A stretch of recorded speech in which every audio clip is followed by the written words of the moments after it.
Enlil, Satan, Yahweh, Marduk, Hitler, Clinton, Obama,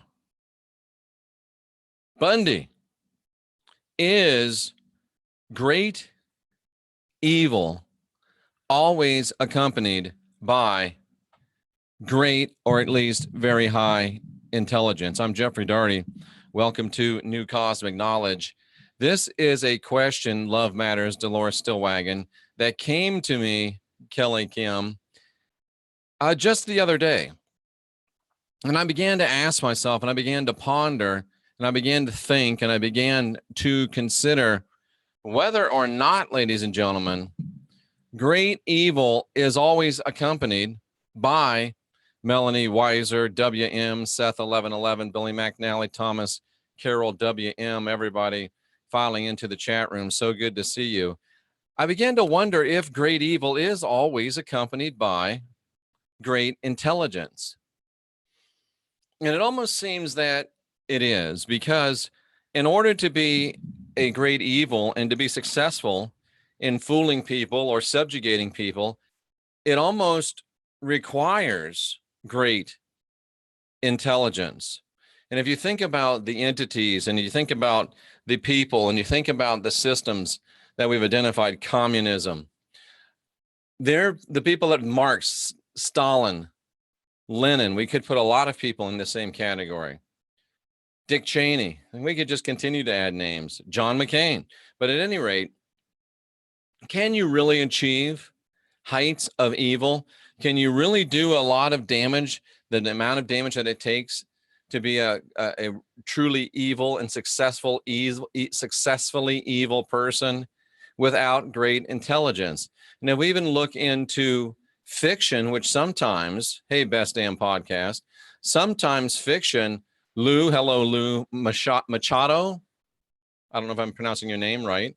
Michelle's Opinions, Valerie Meadows, nice to see you all. And if we look into the annals of fiction, which is sometimes a more accurate reflection of the true human psyche, we have people like Dr. Hannibal Lecter. Does great evil always have as its accompaniment, Bill H., great intelligence? I almost think so. I almost think so. And I think about some of the scriptural admonitions that professing themselves to be wise, they become as fools. The fool has said in his heart, there is no God. The intelligence of man is as foolishness to God. You think about it. It's almost requisite that you have great intelligence if you're going to accomplish great evil. I know it's a little weird to think about great evil being an accomplishment, but it is, in a very true sense, an accomplishment. To be able to live in infamy is still leaving a legacy that lives long after you die, which, of course, I guess is the definition of a legacy. So what should that make us think of? I think a lot of us here in this chat room are smarter than the average bear. Seven Serpents, welcome. Barbara Giroli, welcome. I think a lot of us in this chat room are smarter than the average bear. And I think that we should always, Brian Edwards, I think that we should always keep a place of mindfulness and keep a place of humility. Hello, Sarah Kay. Keep a place of humility, because I think the higher, hi Kenny, the higher potential, the higher, hello Lisa, and I have to keep mentioning everybody, Fractal Empathic, L.A. Ahmad, Valerie Meadows. I don't want to, I remember watching Jeff as a Christian Whistleblower. I am the artist formerly known as the Christian Whistleblower. Art Critic 777 asks, what's the difference between wisdom and knowledge? I think knowledge is just knowledge, and wisdom is knowledge applied. Lady Ann Renew, nice to see you here. Anel Rosario, Nancy Presna. But if we have above average intelligence, we have above average propensity towards evil, in my humble opinion. If we have great intelligence, we have great propensity towards evil. I'm convinced that the differentiation between genius and pathological evil is the thinnest and narrowest of margins. The thinnest and narrowest of margins. Yes, that does say my fiance is sexy. I'll let you guess who left that for me on my work desk. So yeah, that should cause us to be mindful. And it should cause us to think a little bit, I think, about the people that I don't have a video on how to meditate safely, and I should make one. Evil scientists, right? Evil, even the word evil genius, right? We never heard of a stupid genius, right? Or, yeah, I guess that doesn't really track, but you know what I'm saying? It's very interesting. So we need to be careful of our own intelligence, and we need to be careful of intelligent people, I think, because it's the foolish things of the world that the divine has chosen, ascending with the Joneses. I am Tammy. Nice to see you. It's the foolish things of the world that are used by the divine. And the Apostle Paul, I mean, think about that. Is this about demons? Iron Lord asks. Well, yeah, it is in a way about demons. And somebody says great intelligence can be for great good too. Yeah. But there are people, Justin Rossi, there are people that are really, really good that aren't really, really smart. It doesn't seem that there has to be a requisite high level of intelligence for there to be, Darla Dawn, Canadian watcher, a high quotient of goodness or benevolence or kindness or happiness. You think of some people that have congenital mental disabilities, happy, good, sweet, but on a impartial, objective scale of intelligence, not up there. Brandy Cope, Little Levin, Darla Dawn 222, not up there. So I don't think, and I could be wrong, but the evidence has not shown me that high intelligence is requisite for high good. The evidence has shown me, Heather Cooper, that great evil is almost without exception accompanied by high intelligence. Somebody feel free to tell me about a great evil, the name of a great evil that was not possessed of high intelligence. And then somebody says, well, maybe we shouldn't seek knowledge. Well, Sheila Abrams, and well, you're assuming that what you read in the Bible is the master telling you what to do. Evil can evil. I was waiting for somebody to say that. It was going on in my head. Hello, Catherine. What did she say? She said something about, I think she said she was living with somebody that wasn't that smart. The man I'm living with is not that smart. Wow, I hope he's not watching this show. Hitler was very smart. Hitler was a genius. Best Damn Podcast says knowledge is power and power corrupts. Absolutely. But would you not argue that the mindless ones are going along with the wars and thinking that their government is here to save them? I would. Knowledge is one thing. Wisdom is another. Absolutely. I agree that. Total power corrupts. Absolutely. Possessed of high intelligence is a good way to put it. Yeah, I thought about that too as I said it. Having anger problems is a part of being evil. I would have to say that, sure. But I can't think of one greatly evil person, Seth 1111, who asked, do you think the little G God accomplishes by being dumb? No way, Jose. I agree. No way, Jose. We need to shift our definition of intelligence, says Melanie Webster. I would agree with that too. But I can't think of a single instance of somebody. Hate is linked to evil. Interesting. And think about this. If you're super duper smart, if you're possessed of a high intelligence, that gives you a propensity to look down on other people and to think that other people are less than which makes it a lot easier for you to step on them, trample on them, take advantage of them, use them, abuse them. Seek knowledge. It does not land in your lap, says Lou Machado. Boy, is that not the case. Absolutely. Knowledge doesn't land in your lap, and wisdom certainly doesn't land in your lap. But you gain wisdom by sitting when knowledge sits in the lap of experience. That's where wisdom is born. Ooh, that's a pretty nice quote. Let me say that again. When knowledge sits in the lap of experience, that's where wisdom comes from. No kings, no peasants. Hello from Clearwater, Florida, home of the original NCK bunker, which is still there. And we haven't been able to sell it yet, but the season's coming up, so we really think it is going to sell. Thank you, One Fuzz One. Thank you, Roger Smith. I really appreciate the kind words. Reese's Perez, Geniuses for Evil Things. Yeah. So there's that saying that says, don't get too smart for your own good. Don't get smart for your own britches. Yeah. I'm not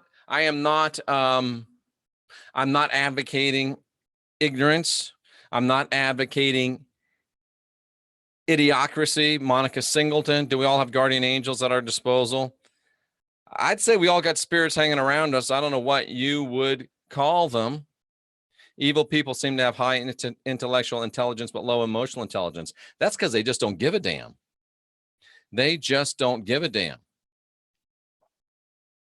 My partner is a laborer lifting weights. He doesn't have time for silly shows, he says, like mine. Well, good. At least he won't read these. But anyway, ladies and gentlemen, ego is the culprit, says Rebecca Spooner, in her opinion. Yeah, I can see that. But I just wanted to bring this to you and have you ponder this and have it be maybe a wake-up call, maybe an admonition for us, because the more we study and the more we read Kaya Murphy, the more we study, the more we read, the more intelligent we become, the more knowledge that we get. And even in religious circles, think about the Apostle Paul. Think about Caiaphas. Think about Herod. Think about the popes. Think about the Billy Grahams and the others that we can mention that get so much religious intelligence, and they're evil and they're wicked. And they do great, great evil. How many believers did the Apostle Paul kill before and after the road to Damascus? On October 24th, I'll be discussing that with Joseph Atwell, the author of Caesar's Messiah, and me, the author of Apostle Paul Antichrist, which I wrote some years back. We'll be on the Vinnie Eastwood show, talking about my thoughts about the formation of early Christianity and Mr. Atwell's thoughts about the creation of early Christianity. That'll be coming up October 24th on the Vinnie Eastwood show. So be looking for that. Very, very interesting stuff. Ladies and gentlemen, we are here to try to help you guide your own spirit, master your own ascension, and be your own guru. I'm here to try to help you create yourself and build the life that you love. It is an inside job. Fractal, Empathic, Steph Travis, J.R. Herrera, Monkey Experiment, Psychopaths Don't Have Emotions. I don't think that's necessary. I think so. Psychopaths don't have emotions. Probably not, but they're experts at faking emotions. Why do you not pray? Asked Lou Machado. Because I don't want to become prey. P-R-E-Y. I'll address that. I'll address that right now. What Colonel Ruby Dimples Manacha. Why don't I pray? May I porcupine that? Porcupine technique. If somebody throws you a porcupine, what would you do? You throw it right back. So you ask me, why don't I pray? I would ask you, why would I pray? I'm with Brandy Cope, P-R-A-Y equals P-R-E-Y. I don't think that there's anything that I truly need outside of what I already have. I believe I'm divine. I believe I'm sovereign. I believe I'm free. It's more than just a t-shirt to me. I believe I'm sovereign. I believe I'm divine. I believe I'm free. I don't know what an NPC is. Oh, narcissistic. No, I don't know what that is. I don't think that I need to go outside of myself for answers. And praying is saying, I don't have what I need. I want some celestial Santa Claus to give me what I need. To me, homie, don't play that. It doesn't work that way for me. Now, Lou follows up with, is meditation the same as praying? Total, complete opposites. Think about it. When you pray, what are you doing? Blah, blah, blah, blah, blah, blah, blah, blah, blah, blah, blah, blah, blah, blah, blah, blah, blah. Hail Mary, Mother of God, full of grace, be merciful to us, however it goes. Blah, blah, blah, blah, blah. Yak, yak, yak, yak, yak. Flap, flap, flap, flap, flap. Non-participating character. Okay. Meditation.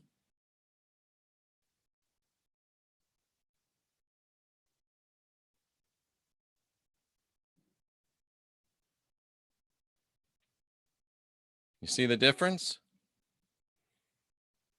When you're praying, all you're doing is begging or checking boxes or repeating stuff that you've been taught to repeat. When you're meditating, you're listening. What do you think, in which practice do you think you're more likely to receive information from the divine? When you're blah, blah, blah, blah, blah, blah, blah, blah, blah, or when you decide which one you think is more likely to yield information from the divine. And when you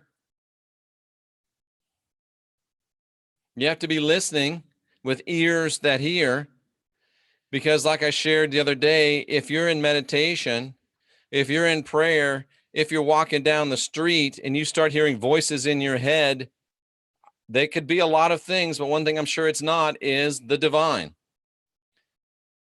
Listen, folks, outside of the New Age and outside of the Truther movement and outside of this New Thought movement, people that hear voices in their head are crazy. You're crazy. Nacho Libre. I'm not listening to you. You are crazy. You should watch that movie. But in the New Age and in the Truther realm and in Christianity, if we hear voices, oh, it's God. No, you're just as crazy as the person in the rubber room. They've just got a nicer suit on than you do. So when you're meditating, it's really good to listen, but make sure that you listen with discernment. Okay? Make sure that you're listening. You're loco in the coco, says Gary Baxter. And I know there's a lot of you whose names I haven't mentioned. I'm sorry, as I get going and start ranting and raving. I don't recognize everyone that comes into the chat room, Crystal Keith. So there you have it, ladies and gentlemen. I think that great evil is always possessed of, or is always possessing, great intelligence. So as our intelligence increases, it calls us to renewed diligence. And by the way, you can see this book here, the Urantia book. I'm sure there's great information in there, but if you can't sleep, that's the best cure for insomnia that I've ever found, ladies and gentlemen. Whoo! But I'm sure there's good information in there, and I'm going to keep trying to plow through it. So, and also be careful of the super smart people in your life. Have discernment around the super intelligent. And that's all I'll say. So as we get smarter, let's be careful. And let's be careful. The Urantia book is what it's called. And as we get around a lot of smart people, also be careful. But I love to hang out with smart people. It's my job. It's my desire and my effort to always hang around with people that are smarter than me. You know, some people have to be the smartest person in the room. I try always not to be the smartest person in the room. That's why I hang out with people like Wayne Steiger and Derek Bros and Sandra, and I hang out with, all the people that I hang out with, Jay Campbell, Vinny Eastwood, Robert Stanley. That's why I hang out with those people, because they're smarter than I am, and I want to learn from them. So don't fall into the trap of trying to be the smartest person in the room. Fall up into the practice of being the stupidest person in the room, because that's where you learn. That's where you discover. That's where you grow. And I got a question to ask you. What's the last book you read? And I don't mean on a Kindle, and I don't mean on a computer. What's the last book you held in your hands and read? Think about that. And maybe it's because I'm old, but I think there's something about holding a book. But I do read on the computer too as well. So there you go, ladies and gentlemen. Great evil is always accompanied by great intelligence, in my opinion. Great good, not necessarily possessed of great intelligence. So as we grow intellectually, let's be on guard, and let's be on guard around those that have high intellectual quotients. I'm Jeffrey Daugherty. This is New Cosmic Knowledge. We're the last generation of real humans. Let's get smart, but not too smart, and let's get busy.